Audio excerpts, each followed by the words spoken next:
C'est un peu la jungle des vrais amateurs de bourse, celle où ils aiment aller chercher les entreprises qui ont encore un potentiel inexploité ou qui offrent un rendement particulièrement élevé. Cette jungle, c'est celle des valeurs moyennes. Elles ont connu, ces valeurs moyennes, une année 2018 assez infernale. Alors, est-ce qu'il faut y revenir en 2019? Laurent Grassin, bonjour. Bonjour, Jérôme. Vous êtes directeur de la rédaction de Boursorama.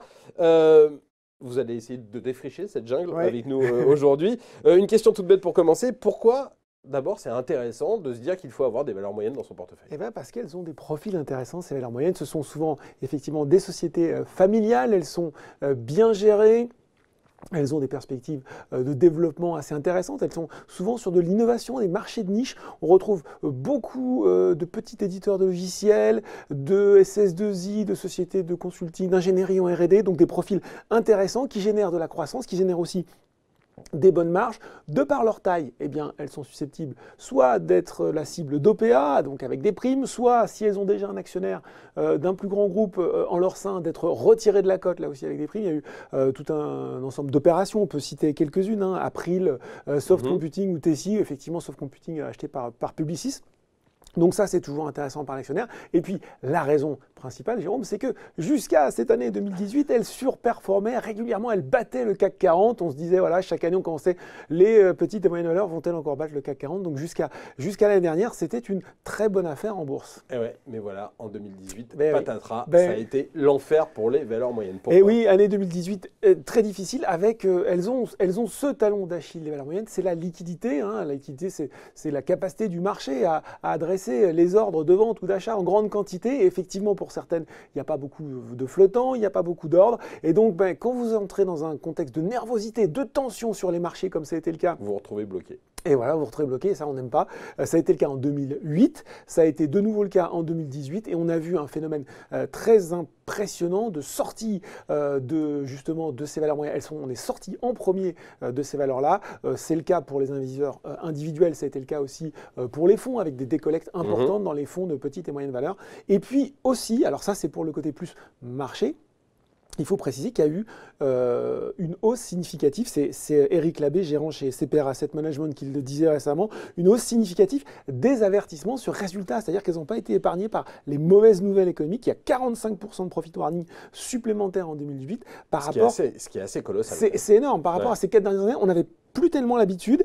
Des pressions aussi sur des difficultés de recrutement. Quand vous faites du consulting, de l'ingénierie R&D, il faut des profils assez capés, vous ne les trouvez pas forcément.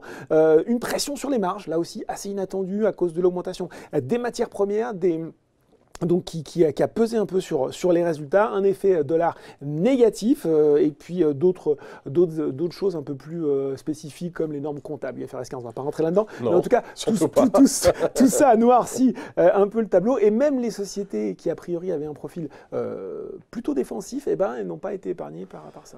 Alors, il faut se dire qu'il y a eu un gros orage. Une fois que l'orage est passé, généralement, il fait beau. Est-ce que 2019, ça va être une année de beau temps pour les valeurs moyennes? Est-ce qu'il y a maintenant des opportunités? Il y a des coups à faire? Alors, clairement, il y avait une prime de valorisation avant. Elle a été en très grande partie effacée puisque ces actions ont plus descendu que la moyenne. D'ailleurs, depuis le début de l'année, on voit que les investisseurs y sont revenus. Le CAC Mid & Small 190, l'indice de référence des petites et moyennes valeurs, il surperforme de peu. Le CAC 40, on est à 12,5 hier soir en clôture, contre 11,8 pour le CAC 40. C'est quand même pas mal. Alors, on se tient un peu dans un mouchoir, mais c'est pas mal.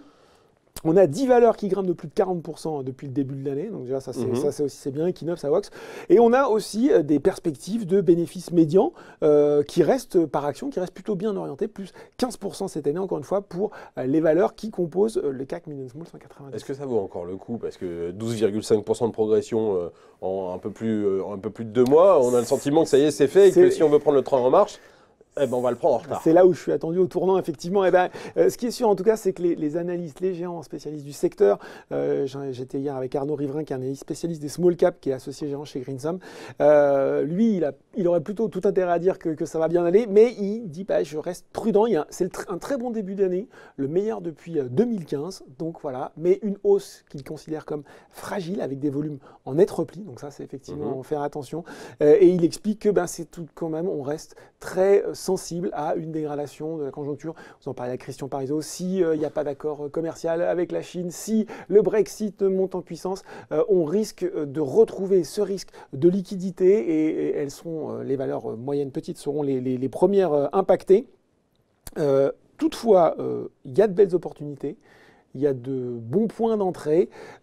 Tout dépend de ce qu'on a envie de faire. Est-ce qu'on a envie d'avoir des convictions de long terme, auquel cas on peut se dire, ben voilà, j'achète maintenant à des valeurs moyennes, quitte à me reprendre une petite baisse en 2019 si les choses vont mal, mais je suis à 3-5 ans. Soit on est tactique et il faut être capable de bouger très très vite, soit vraiment on n'a pas forcément envie de se prendre la tête à décrypter tout ça et on reste sur du CAC 40, c'est peut-être plus simple. Alors, ce n'est pas forcément des valeurs pour spéculer, non. pour faire du ou alors spiel. C'est plus des placements de long terme. Comment on fait pour bien les choisir? Parce qu'évidemment, toutes les valeurs moyennes ne se valent pas. Non, alors première chose, on regarde les liquidités justement. Est-ce que quand même j'ai un volume suffisant pour être servi? On regarde aussi les sociétés qui sont bien couvertes par les analystes. C'est souvent le talon d'Achille là aussi des valeurs moyennes. Il y a quelquefois des belles sociétés, mais qui sont dans des business très particuliers, assez peu couvertes. Donc quand vous n'êtes pas expert, vous avez quand même du mal à suivre un petit peu, à vous y retrouver. Et puis ça a un impact sur la liquidité, parce qu'une valeur qui n'est pas couverte, il n'y a pas d'échange. Voilà, donc tout ça fait que...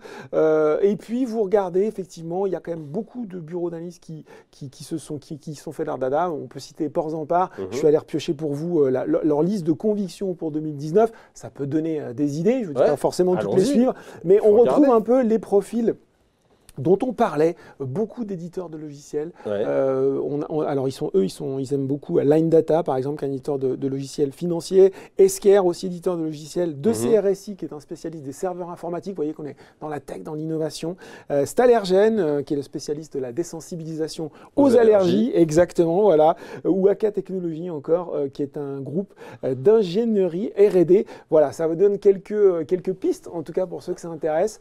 Encore une fois, avec un biais quand même très techno. De quoi creuser pendant le week-end si on a envie d'aller regarder un peu ce qui se passe du côté des valeurs moyennes. Puis voilà, tout en sachant que, encore une fois, si vraiment vous avez une aversion au risque, mieux vaut rester sur du CAC. On va le faire avec prudence. Voilà, avec modération. Beaucoup, en tout cas, Laurent Grassin, d'être venu nous parler de tout ça aujourd'hui dans Ecorama. Merci Laurent.